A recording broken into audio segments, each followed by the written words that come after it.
And I remember talking to people who they might themselves identify as Latina, and so they were super excited about Justice Sotomayor. And I said, "What do you like? What? Tell me about it." And they said, "Well, finally, someone who understands me is going to be on the Supreme Court." And I thought that was such an interesting answer, because for myself, when I think about someone understanding me, I would want them to first and foremost know about what is a human and what's the human condition. If they don't know what it is to be a sun devil, like I don't need to have that's our mascot at ASU. I'm not waiting for the day when there's a sun devil on the Supreme Court to finally say someone understands me. As long as they understand what it is to be a human and human nature, both that we're created in the image of God, but we're also fallen and need redemption, I think they have the tools to understand me.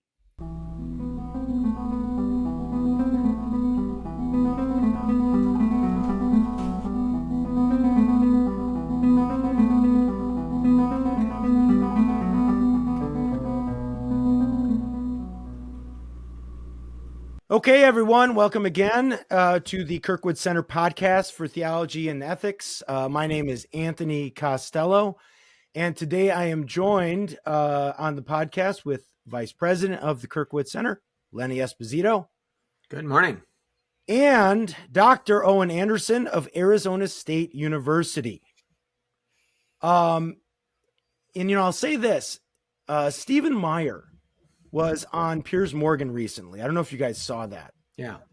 And we know Stephen, he's been on the podcast before. I wouldn't call him a friend. I don't want to drop names, but I have met him personally a couple times. He's a wonderful guy. Piers Morgan opened up that interview calling Stephen the most controversial philosopher in the world. Wow. And all I could think is, well, maybe Piers has to interview Owen Anderson and see about who might be the most controversial. So, Owen, I don't know if you feel comfortable with that title of being the most controversial philosopher in the world, but well, I definitely am at ASU. Yeah, in the state of Arizona, maybe. I say that partially in jest, but let's talk before we get into our topic today, which will be on a 2001 speech that now Supreme Court Justice Sonia Sotomayor gave at Berkeley in 2001. I think I said that twice, which I think we're going to dive into some worldview issues on that. But give us an update about some of the things that are going on at ASU with regards to DEI and the initiatives there. And if you can comment on it, this lawsuit that you brought up and that got some play on, I think you were on Fox News fairly recently. So if you can give us a little update on that. For the audience, that would be great. Yeah, I'm currently involved in a lawsuit against ASU. I'm being represented by the Goldwater Institute, which is a legal think tank nationally, but obviously it's named after our Senator Goldwater here from Arizona. And what we're doing is we're suing ASU because ASU has mandatory DEI training for its employees. And so there are three main claims that we're making. One is that the content of the curriculum is in violation of state law. State law prohibits the use of taxpayer money to fund things like race blame. But when you look at the content of the curriculum, it tells you about the problem with whiteness. It tells you that there are infinite genders, and to think otherwise is homophobia, etc. So I have a list of the kinds of material they use, and there's videos in there like how to explain to a poor white person what privilege is. So I objected to that material and said I think that violates state law. And then on top of that, the second part of the claim is that it's required. So you can't have this material at all. It's violating state law, let alone require it. And ASU has denied both those things so far. Their media person came out and said, this is not anything more than just inclusivity training, which any large employer has to do. Well, that's why Goldwater released all of the transcripts from the videos to show this is not just about how to work with people from different backgrounds. This is race blame. Whiteness features a big part. What's the problem with the world? Whiteness. And then I shared the portal, my employee portal, which says required. And it Okay. says I'm past due because I haven't taken it. It's in red letters, past due. So those two claims are pretty impossible to dispute. The third claim is that there's a quiz attached to this. And the quiz it gets into compelled speech. So, for example, you might be asked, I'm making this question up, but you might be asked, what's the big problem with the world today? True or false? Whiteness. And you got to put true down, even though you don't agree with that. Now, ASU has, since we started this, said we'll take the quiz down. That's no longer part of it. So if that's true, we're waiting to get that certified. If that's true, then okay, we've had a victory on one of our three claims. Now we got to look at the other two. ASU needs to stop offering employee training that blames whiteness and needs to stop requiring this kind of employee training. So DEI is a really ambiguous idea, and it has roots going back a few decades into things like affirmative action. So it resonates with a lot of people that this is important for social justice. Mm-hmm. I found three senses of DEI. One sense of DEI or meanings is that we need to know as teachers what are the unique challenges our students face. And students from different backgrounds will face different kinds of challenges, and any teacher who wants to help their students needs to know that. And that's great. No problem with that. Second kind of it is that you're going to be in a workplace with lots of different people. They're going to disagree with you about lots of things. How do you work each day and not just constantly get into arguments? Hey, that's also important. You got to do that. But the third is really what's happening right now. And it's come in. The first two were kind of like the way to get the third kind of DEI in, which is what I'm objecting to, which is when you get into race blame. Really just the essence of racism, which is that you blame people. You assign moral characteristics to people based on their skin color. And so in this case, it's whiteness. And that's the definition of racism. And so that kind of DEI is objectionable across the board, but all the more at a public university that's using taxpayer money. Yeah, that's good. So, I'm wondering as I hear this, I just found out about this last night. A friend of mine, Doug Guyvett, who's one of my former professors, texted me this, that I think at MIT now, something just came out where they are getting rid of the DEI initiative. Yeah, you're seeing in their hiring practices. Yeah, left and right, you're seeing it fall. DEI, school by school. Now, ASU itself, last August, because of the Goldwater Institute, ASU said they'll no longer use DEI, or it was a very specific wording. They'll no longer require DEI in hiring. Now, you're philosophers, so you know exactly how to get around that. Now, all that means is ASU, the top administrators aren't requiring schools to do it, but they're free to do it if they want to. So I was just on a hiring committee where they're using DEI questions still. So it's not right. You got to look at the specific wording and see, are they trying to be sneaky, trying to have both have their cake and eat it too, get good public press while being true to what they think are their principles. And then that's the reality, is that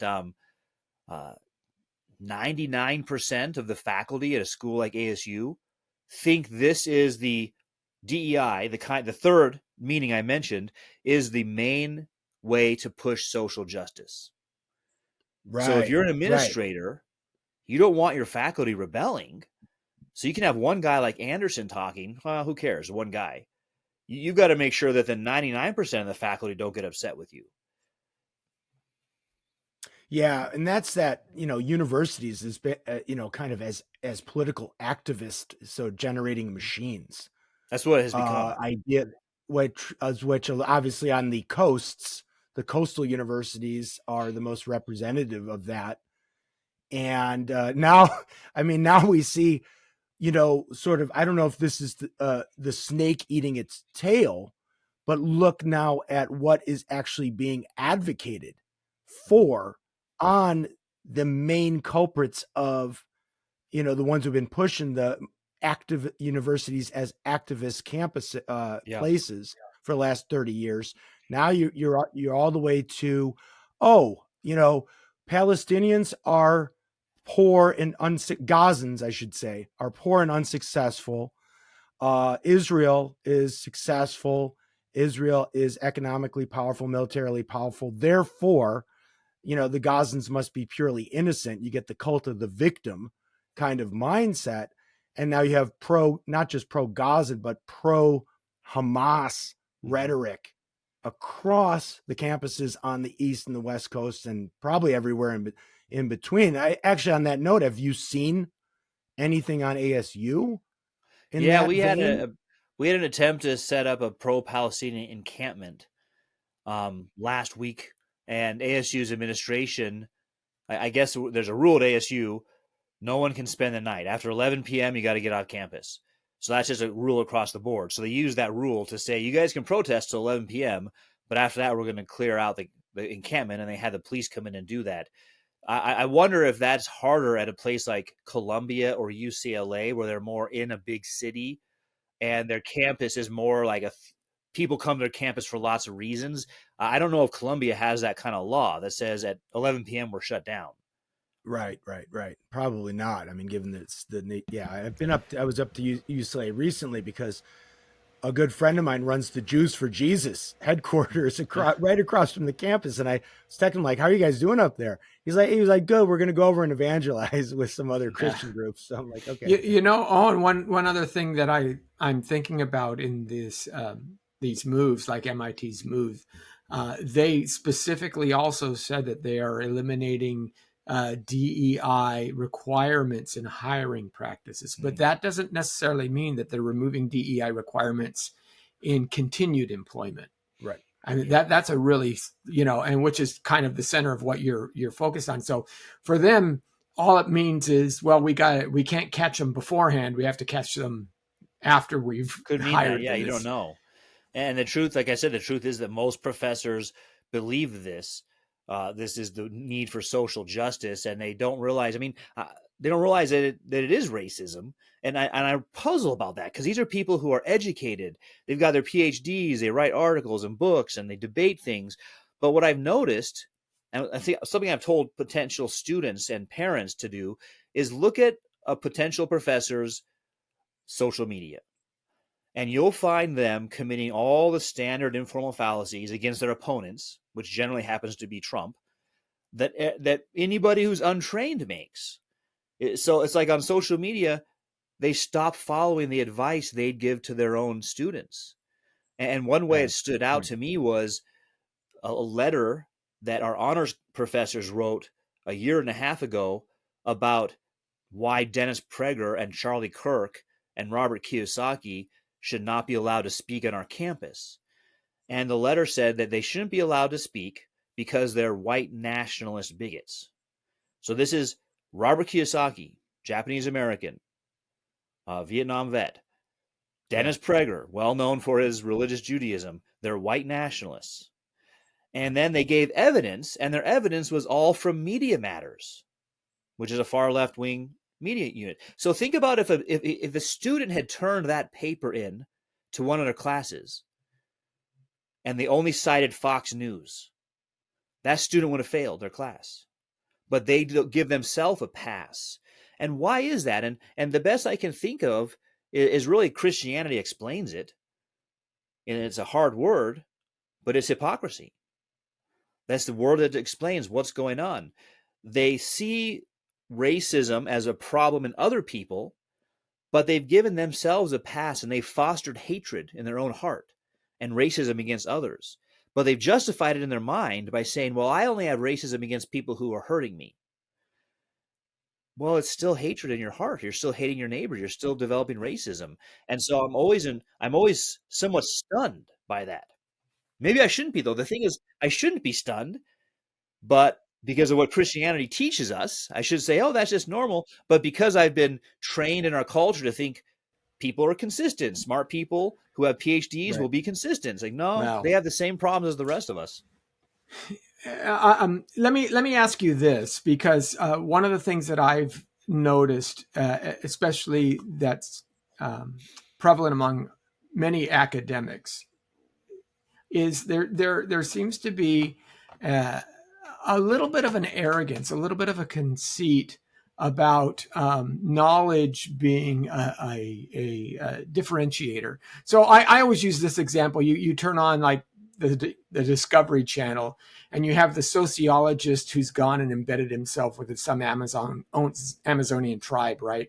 And the Amazonian tribe, and he'll usually make all the flowery statements about the noble savage, about their carbon footprint is virtually nothing. They eat off the land. They're really subsisting, and you may think that this is savage, but really it is just a way that they balance themselves with nature. And now, yes, if one of their children is born with a club foot or severely deformed, they may call out, the tribal witch doctor who tries to perform some exorcism or something to help them. But ultimately, if that can't happen, they may have to abandon the injured or the lamed individual and move on because the survival of the tribe calls for it. And again, this isn't savagery. It's simply their values versus the other values.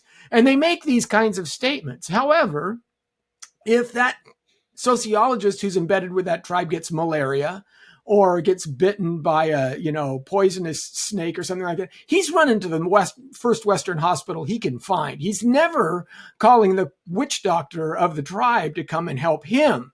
So it's always there's this elitist kind of aboveness that says, well, I can understand all the plights of all of these people, but of course that doesn't apply to me. I sit in judgment on top of it because I have the experience and the education. And do you think some of that is part of this? Some people have been calling that out about the protesters. I've seen a few quotes, one from the LA Times, who interviewed a protester at UCLA who said, I want to get arrested, but just not a felony arrest because I don't want it to affect my future work potential.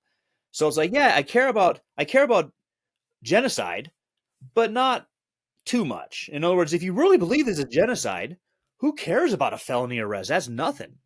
So yeah, that's the kind of attitude. And I think with a lot of these college students, they have no idea what they're protesting in the sense that they believe it's oppressor versus oppressed. That's all they need to know. And then they want to protest. It's a stage of life. You go out there and protest your parents, protest your church, protest your government, protest oppressors everywhere. And they don't know anything beyond that. Yeah, I mean, that's a point I've tried to make clear in my writings. So like the whole Marx, I mean, and maybe even not Marxian in the original, but this simplistic reduction of all things down to the power dynamic. Yeah. Or where you don't place the moral component in the individual will. Yeah. Whether it's irrelevant whether or not what the individual person is like in their character, in their will, in their choices, decisions. All that matters as far as who is culpable, who is responsible, who is moral or immoral is their social location. That's it. Yeah. Yep. That's the only factor. Which again is racism or classism, where you're judging people based on those external things. Yeah, totally external things. I mean, I like Paul Hollander, who wrote this book, Political Pilgrims, years ago. He's a MIT guy, but he's from like Hungary, grew up in Hungary during the Nazi occupation. And he called it the cult of the victim. The victim the victim with regards to social sort of features or whatever. And that's often just asserted without argument that this person actually is. I mean, what's the evidence for that fact that you are in this class and maybe not in the oppressor class? Like, how do you know? Like, who even decides that? But it's just this reducing everything down to your social location. It has nothing to do with actual virtue or vice at the end of the day. Right. And that's why Hamas can get the pass or and I struggle because these protesters on campus, these kids, I'm like, look, if I fought the Taliban in Afghanistan. Okay. Hamas and the Taliban are basically the same thing. They're basically the same entity. In fact, we had Hamas fighters in Afghanistan because they would go there to train with the Taliban. We called them foreign entities coming into the country. I look at these college kids. I'm like, look, if you really want to support Gaza and Hamas, go over there, go over there, pick up arms and fight against Israel. If that's what you really believe, Well, the scary seconds, but the scary thing is you're seeing all these kids play acting really, but Now, those are my they're words too. have you not seen theirs. have you seen the UCLA kids that are supposedly quote unquote converting to Islam, and they're doing that daily Oh, yeah. prayers on campus? Oh, I mean, yeah. they have no idea what Yeah. they're stepping into. Yeah. Yeah. Well, look, before we get off I think on this actually yeah. really is a great segue into the 2001 talk, because I think what Justice Sotomayor does there in 2001 is sets the stage for what we're seeing now, because you have exactly 20 right. years of students being brought up underneath her ideology. And Yes. as I read this speech, it two things popped out to me. It says everything's a matter of perspective. There's no objectivity. And second, she hopes that a Latina will be more wise, have more wise decisions than a white man. And I see a even though direct she contradiction questions between those. right, and she questions the existence of wisdom, though. Yeah, she does that too. oh, And there's a lot, but yeah. there's a few quotes I know that you have. Yeah. But I want to just mention what the contradiction is this. If it's all a matter of perspective, there's no objectivity, then no one can have a better opinion than anyone else. The Latina can only have a better opinion because there's an objective standard by which to measure better and worse. But you see this racism embedded in her thinking. And the whole article is a kind of justification for that of what her identity is. And then she makes these kinds of comments about the white man. And so, in other words, she assesses a whole person based on his skin color. I thought that's something we objected to doing. Yeah. Or gender.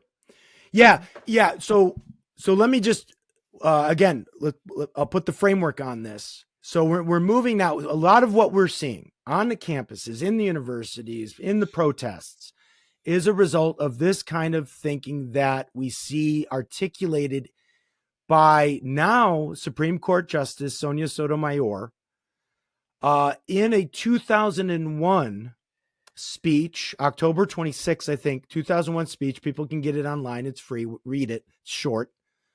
That she gave at Berkeley, at Berkeley, right, to the law school. Okay.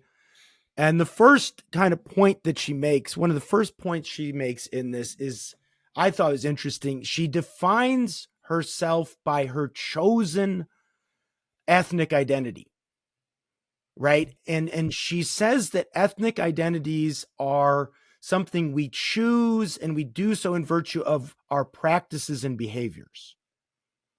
Okay, so she's a Latina because of what she eats, the songs she sings. That stood out to me. It was really interesting how much of it for her was based on cuisine. And right. She talked, the first paragraph was like all about cuisine. So she says things like, and she talks about the melting pot versus the salad bowl. And I think there's some legitimacy here in the sense of, I think the conflation here with ethnic identity, for example, which she starts with, the melting pot idea, it did. I mean, my grandparents would not allow my mother to speak Italian in the household. She had to speak English because we were Americans. And so she didn't ever really learn Italian. Plus they didn't speak like what they thought was high Italian because they came from a poor part of Italy. But, I don't think what people are saying with regards to the American project is that you have to give up all of your ethnic traditions. You have to give up all of your ethnic identity. Nobody thinks this, but there seems to be a conflation here with ethnic or social identity and your beliefs about other things like metaphysics and morality, right? And this is, I think, this conflation of this is critical theory 101 in a sense. This could go back to the Frankfurt School. There are no transcendent objects of knowledge, metaphysical or moral. What you are socially determines how you will think about metaphysical beliefs, commitments, and moral commitments. Mm-hmm. And that's why I think where the whiteness question comes, you say, Latinas will think this way. People of European heritage will think it's almost deterministic. Your social identity. How it's called essentializing. Essentially, and they would argue against essentializing, but she's doing it all throughout. And that's what was interesting to me, that she starts off with food. Yeah. And then moral choices are on the same level. which is really called Yes, a matter of exactly. taste. It's a matter of taste or preference.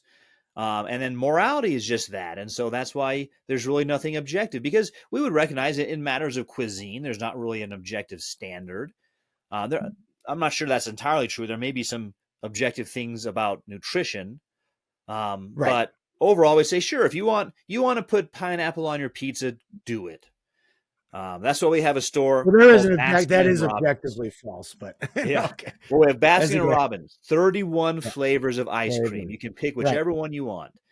But morality is not the same thing as that. And I think it's really interesting that there's this contradiction at the heart of what she's saying, which is the salad bowl example says that the it's not a melting pot where we all just become homogenous. We preserve some of our identity, tomatoes and lettuce and onions, whatever you put in a salad. But the left's immigration policy right now is to say, hey, there's no problem putting people from radically different backgrounds into close quarters to make them live together. They'll be fine. And you can't have it both ways. It can't be the fact that, no, there's real differences that persist, and those differences don't matter when you try to make people live together. Well, you bring up a great point. And here's one of the problems I have with even her salad bowl approach, because what she's actually doing and what people have done is homogenized themselves in this process. Let me explain that. For most people, for most of history, we've recognized the fact that heritage is something that's kind of sacred, right? There's a reason why we don't use ethnic slurs. Because when you start attacking a person's heritage, you're attacking their family, their traditions, their understanding of who they are. But that understanding has always usually been at usually a national level or a linguistic level in terms of something smaller. So somebody from Ecuador and somebody from Peru are going to be very different in their ideologies, in the way they understand life, in their traditions. And just like, you see this in Europeans, there's no way Southern Italians, Sicilians, and Swedes are going to have the same traditions. They just don't. They value different things. Family's much more valuable. All of these kinds of things. But by reducing you to race, now you've homogenized all of these things. You've actually stripped the heritage of these individuals to the lowest common denominator.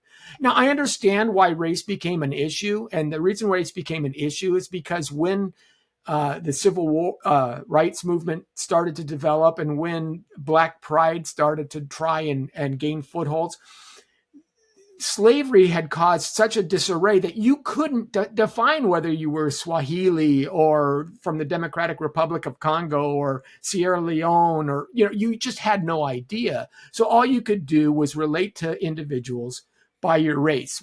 And then that was picked up by ethnographers who start to talk about voting blocks, and they start to homogenize Black, Latino, Asian, Pacific Islander kind of thing.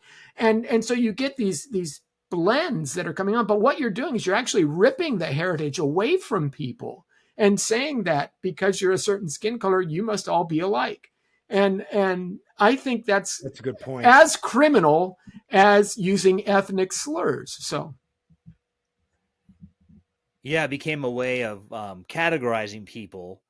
They would probably say it began with the slaveholders, just categorizing people based on skin color. They don't care about those differences that exist between people groups, just skin color. And then that is a heritage that we adopt. We still have to live with. So I've heard objections about that from the radical left to say that's something we need to move away from. But in this particular speech she gave, it seems like a real problem, both essentializing and then denying that there's an essence. There is no objectivity, but the Latino will be more wise than a white man. And there's when I've brought this up before, maybe it's just academics, maybe it's people in general. There's an air of respect that we should give to all Supreme Court judges, but also something about their education. We're talking earlier about academics and their education, where people will say, who are you to criticize somebody who's made it to the Supreme Court? Now, the problem with that, there's a number of problems with that, but Right. one of them is this same person will criticize Justice Thomas all day long. Right. So it only Yeah. applies to some people. And so when you bring up, it came up recently when I brought up that Justice Jackson couldn't define a woman. And her whole career's been based on legal aspects of feminism. So I'm certain that she could define a woman anthropologically or biologically or legally. She could have said, it depends what field you're talking in. Tell me which field you want, and I'll give you their definition. It was more of a calculated answer because she knew that's a political question, and so she sidestepped it. And someone said, when I brought that up, hey, but she's super smart. Who are you to object to however she decides to answer? And I think I've seen that same thing when this speech is brought up about Justice Sotomayor. People will say, yeah, but she's, super intelligent. She must know what she's doing. Yeah, so are the Dred Scott people. Amy Coney Barrett, or Amy Coney Barrett is not super intelligent. She has the the religious dogma living loudly in her. Yeah. That's what I mean. It only applies to some. hindsight. And I remember talking to people who they might themselves identify as Latina, and so they were super excited about Justice Sotomayor. And I said, "What do you like? What? Tell me about it." And they said, "Well, finally, someone who understands me is going to be on the Supreme Court." And I thought that was such an interesting answer, because for myself, when I think about someone understanding me, I would want them to first and foremost know about what is a human and what's the human condition. If they don't know what it is to be a sun devil, like I don't need to have that's our mascot at ASU. I'm not waiting for the day when there's a sun devil on the Supreme Court to finally say someone understands me. As long as they understand what it is to be a human and human nature, both that we're created in the image of God, but we're also fallen and need redemption, I think they have the tools to understand me. Well, and that's where we'd have to get into the bigger philosophical question of reducing people down to, whether like Sartre's maxim of, existence before essence, of defining ourselves into, existence, defining our identities. And then whoever you can gather together as a coalition of people who have defined themselves in the same way. And that's kind of what she's saying, because she's saying she has defined herself as a Latina through certain social practices. And she wants to see more people in the courts and in jurisprudence and on the higher courts who have defined themselves, I guess, in the same way she has. And then if they define, which is just saying that believe the way I believe at the end of the day, that to believe the stuff I believe. But then again, that it's not about then the social features. It's about the moral values and duties and the metaphysical commitments that ground them. And it's just, I have different ones than you do. And I think that's just the whole race and ethnicity and gender stuff is a way of sneaking in just opposing metaphysical and moral commitments, right? It's a way of sneaking them in and saying, we just don't like basically Judeo-Christian moral values and obligations that have grounded our institutions thus far. And of course, because we've already kind of gotten rid of the metaphysical commitments of theism or anything. And I think that so the whole race and gender thing becomes a rhetorical device. That's right. Yeah. Right. To try and just sneak in the alternative worldview. Right. Well, and that's why you see these kind of direct contradictions where she'll say Justice Thomas doesn't speak for all black men, but then she never makes that qualification about herself. Yeah, that's right. Let me read the quote. I'll read it because then this is the quote that we're talking about. Okay. It's towards the end of the speech. So I quote Sotomayor, 2001. Whether born from experience or inherent physiological or cultural differences, a possibility I abhor less or discount less than my colleague Judge Cedarbaum, our gender and national origins may and will make a difference in our judging. Justice O'Connor has often been cited, that's Sandra Day O'Connor, as saying that a wise old man and a wise old woman will reach the same conclusion in deciding cases. I am not so sure Justice O'Connor is the author of that line, since Professor Resnick attributes that line to Supreme Court Justice Coyle. I am also not so sure that I agree with the statement. First, as Professor Martha Minow has noted, there can never be a universal definition of wise. Second, I would hope, and here's the contradiction, that a wise Latina woman with the richness of her experiences would more often than not reach a better conclusion than a white male who hasn't lived that life, end quote. And you wonder, where does she get off then? What does the word wise mean as an adjective there? If she's not sure that there's such a thing as wisdom, and what two, is unique about how's she using the word better? Yeah. And what is unique about these experiences that a white man who doesn't have them just doesn't get it? Or how do we know, and this is something I've read, how do we know that people, let's say people are in an oppressed group, a marginalized group in the history of a certain society, how do we know that their experiences are not warped in regards to the actual truth because they've been in that situation? I mean, always defaulting that the victim will have the better approximation of truth seems horribly problematic. Yeah, well, that's the thing is, dynamic. I think that's a kind of externalism where your knowledge depends on properties that you have rather than the thought process you go through internally to give a sound argument. So you don't need to hear the argument. You just look at external truths about the person and say, oh, are you oppressed? Yes. Do you come from a specific group? Yes. Okay, then what you believe is wise. And of course, that doesn't follow in any discipline. I mean, imagine trying to do math that way.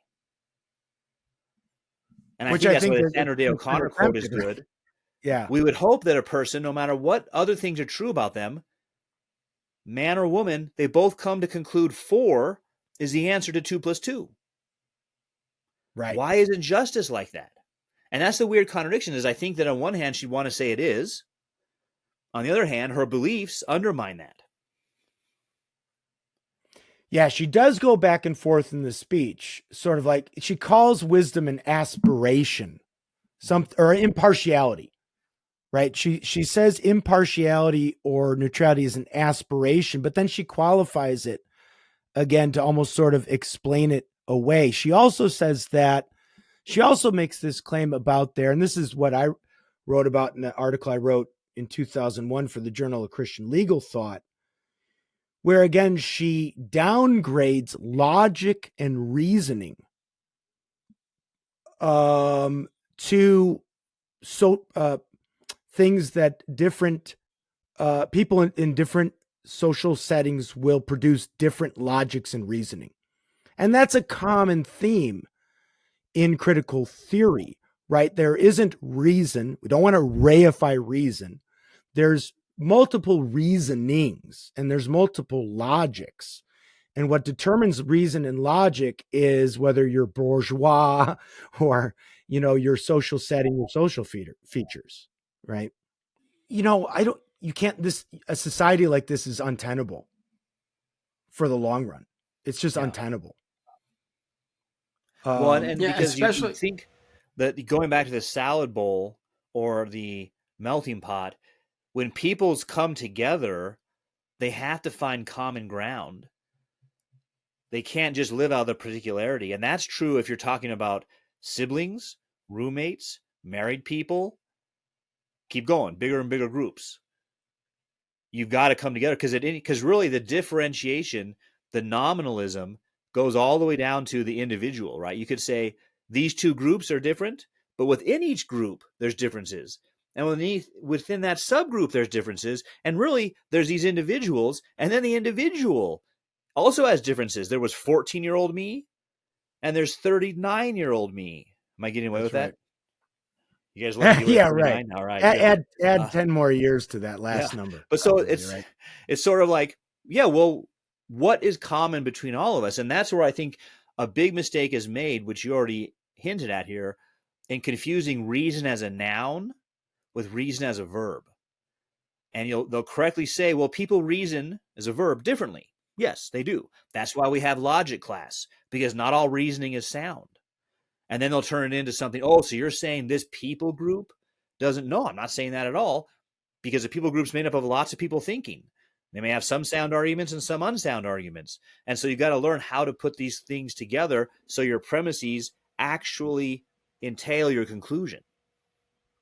And I think part of the concern, especially with the Supreme Court justices, America is a different kind of nation than anything that's come before or really since, in the fact that while most nations historically have been bound together through a common heritage, common language, common geography, none of those hold true in the United States. They haven't. The thing that holds us together is common ideals. And that's, we talk about American exceptionalism, and every foreign understanding of our nation has noted this, that it is an ideology that binds us together. So when you have someone in a position of power on the court who is interpreting the very laws of the nation, and if she doesn't understand that shared ideal is the only thing that really binds us as a singular people, then of course it's destined to fail. It's destined to dissolve and fragment.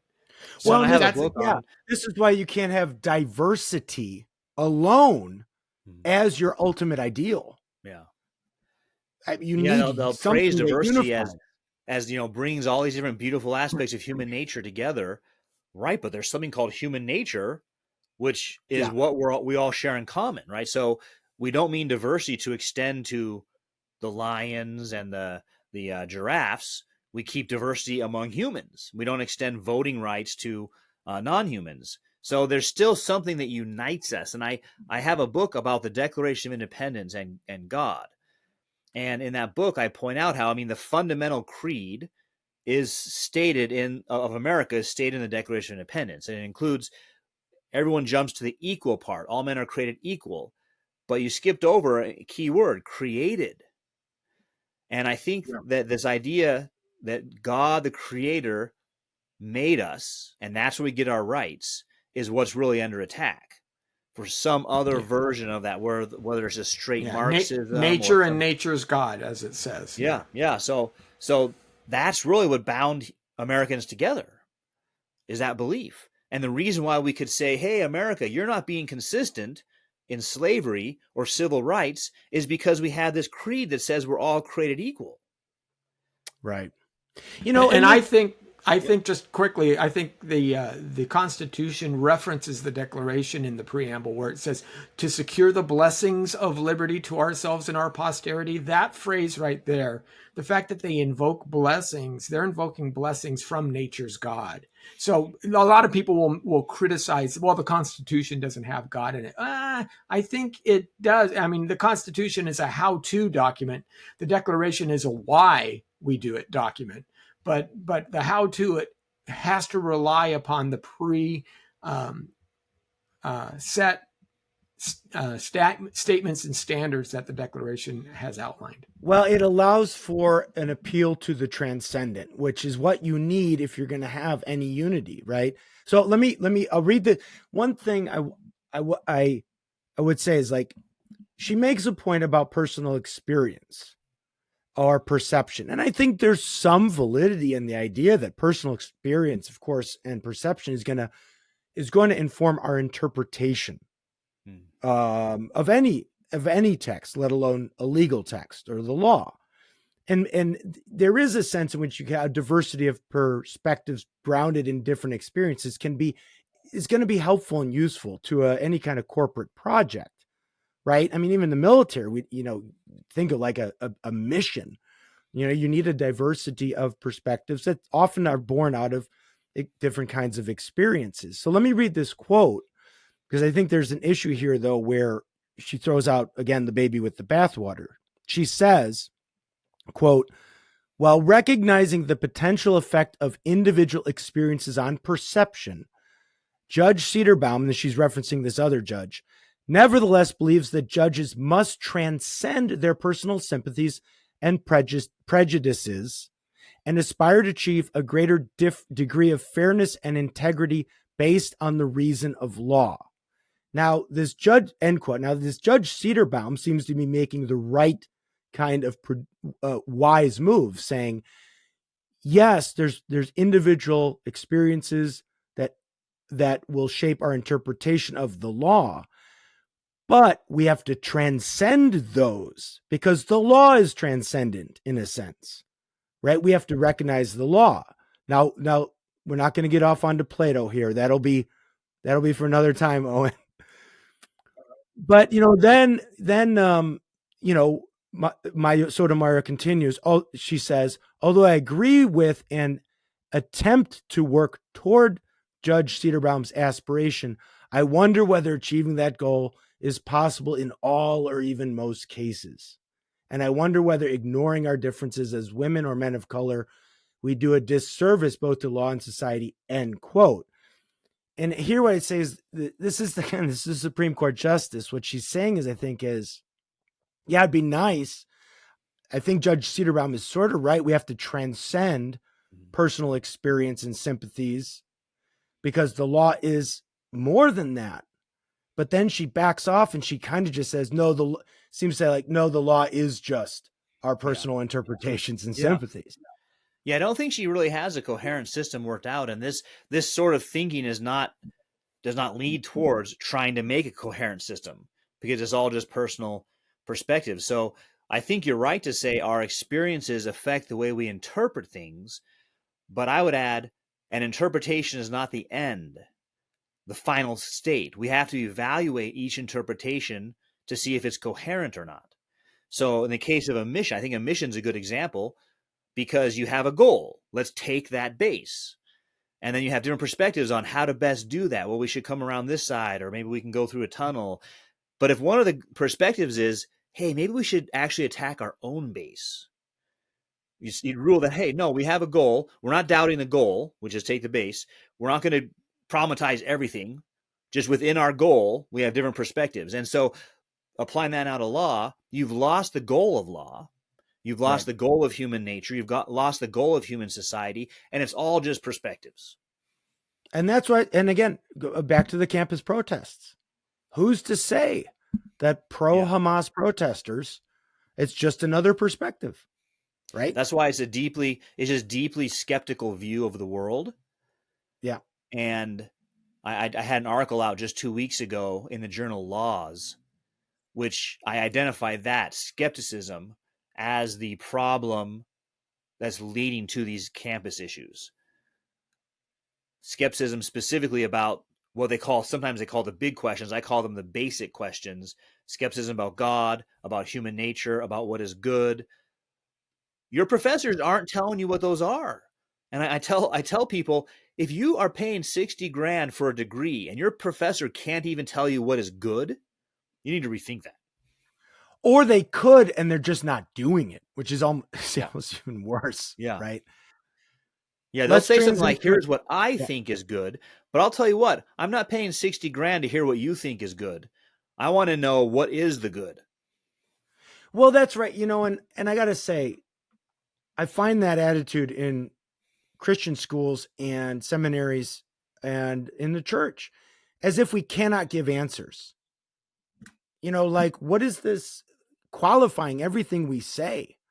As if the church cannot describe the world to us with some degree of accuracy.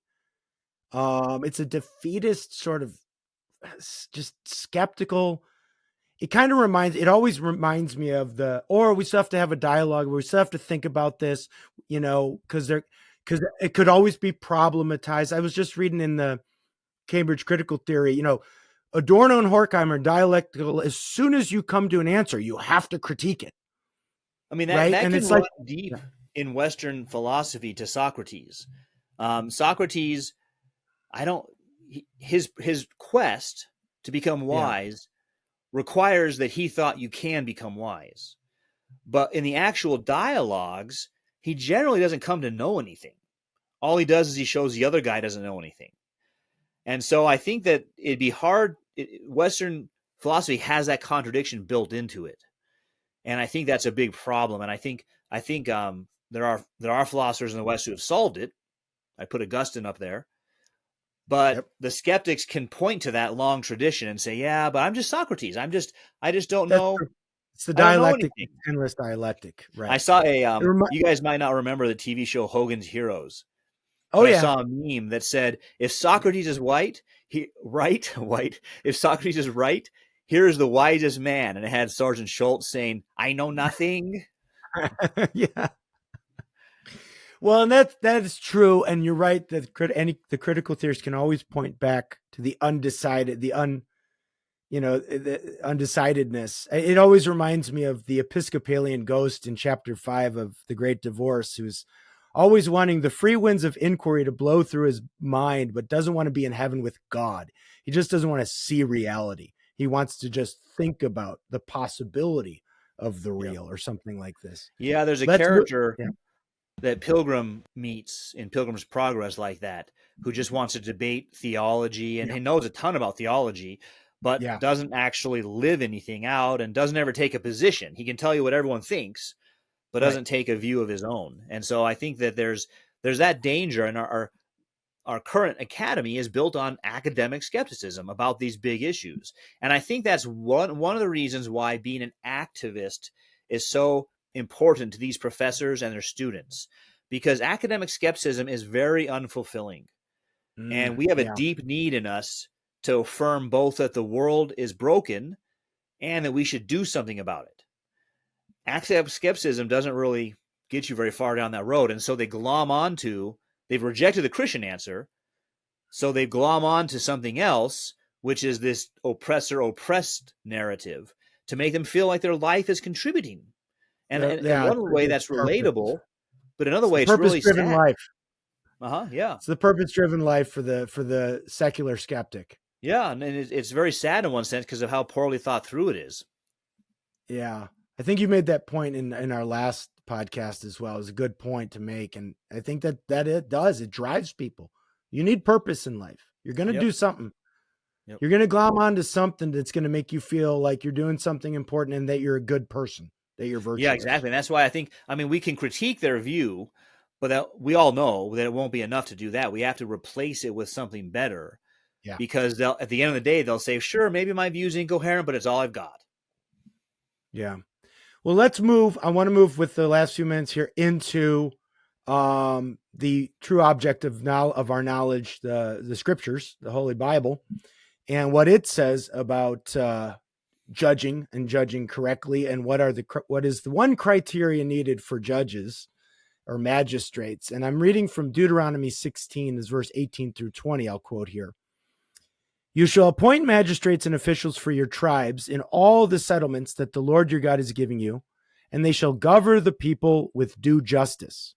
You shall not judge unfairly. You shall show no partiality. You shall take no bribes, for bribes blind the eyes of the discerning and upset the plea of the just. Justice you shall pursue, that you may thrive and occupy the land that the Lord your God is giving you.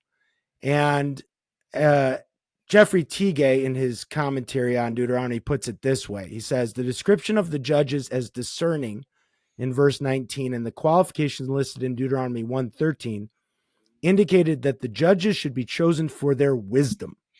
Nothing more is said about their qualifications or their method of appointment. End quote by Jeffrey Teague. So biblical wisdom seems to be, or wisdom, and now I don't know if, Owen, you've written a lot about this. What is wisdom then, according to the Bible, and what grounds it? Yeah. I mean, I think the Bible, the Proverbs, as well as the Psalms, as well as Job, all those are considered the wisdom literature. They all say the same thing, which is the fear of the Lord is the beginning of wisdom. And so I have a PragerU video about that if people look it up, because sometimes people stumble over the word fear there. And one way to think about it, of course, is that it is similar to awe. Fear is not the same as horror or terror movies, but I'm not sure even awe captures it, because you could stand in awe of something, but not really view it as a source of wisdom. And so I think that the added piece there is, this is our Father in heaven who created us, gave us a nature, gave us a law, and there's also consequences. And so the fear of the Lord is recognizing the truth that was told to Adam and Eve. The day you eat, you'll surely die. And by eating, they show they have no fear of God in them. And every sin really repeats that. You don't believe there's consequences to your sinning. And so I think that this is a really important piece from Deuteronomy to say, you need to know the law, have respect for the law, not let anything else deter you to some other thing, a money or a person's reputation. You got to love the law of God. And so what I would love to be able to do, if I was on the Senate and I was questioning a candidate to be a judge, I would want to know, do you know the law of God? And I say that specifically from general revelation, because someone could say, oh, so you're bringing in, they got to know Deuteronomy. Well, that's a plus. I like Deuteronomy. But can they even articulate the natural law, the law that God imposed because he made things a certain way? And if a justice can't do that, in what sense do they fear God? Yeah, I would say, that awe, that idea of fear of God, I would say that's maybe an overwhelming respect, to kind of coin it into an ideology where you're so encaptured by the individual that even if it goes against your preconceptions, you would never question it because you have that level of respect for him. I would say, as far as the awe, you can be in awe of something like just the numinous. Yeah. You can be in awe of just power, whether it be material power or spiritual power. But I think, because God is the moral law giver, right? God is also righteous and just, right? He's not God. I mean, Lewis talks about this at the opening of Problem of Pain, I think, in the introduction. There's worship of just numinous power, like the pagan does, but there's no moral nature to that power. It's amoral. And you can be in awe of a amoral God, small g, or power, because it's greater than you in some way. But when we're talking about God, we're talking about God's power and his character, his moral, his just character and righteousness. So we're in awe of power and the law. Right. Yeah. That's a good point. Yeah. It's kind of like J.P. Lovecraft really makes his whole thing about awe and terror. Some kind of a huge alien that's almost inconceivable to the human mind. And that's the essence of his terror books. But that's not the fear of the Lord. Right. That's just, so the fear of the Lord comes with Adam and Eve. And you could worship that thing and and whatever, because maybe it gives you Here's stuff, your path in life. But it's if you not eat of the tree, you'll surely die. Yeah. And they have to just dismiss all of that to eat of the tree. Yeah. All right, gentlemen. I know, Owen, you got to run. I think this has been really good. I really would want people to go back and look at that speech and read it carefully. This would be a great sermon for use for a sermon. If you're going to go talk about, it's interesting that her definition of ethnicity, it comes prior to Rachel Dolezal, and I just wonder if she would nuance it after that, because it would fit. I mean, we don't know where she is now, but I doubt her views have changed much, since 2001. All right, well, Owen Anderson, guys. I really appreciate. Great seeing you again, and look forward to our next one on Plato and whether or not me too. Plato's in heaven or hell. So we'll talk to you then. All right, God bless everybody. Thank you, guys. Bye.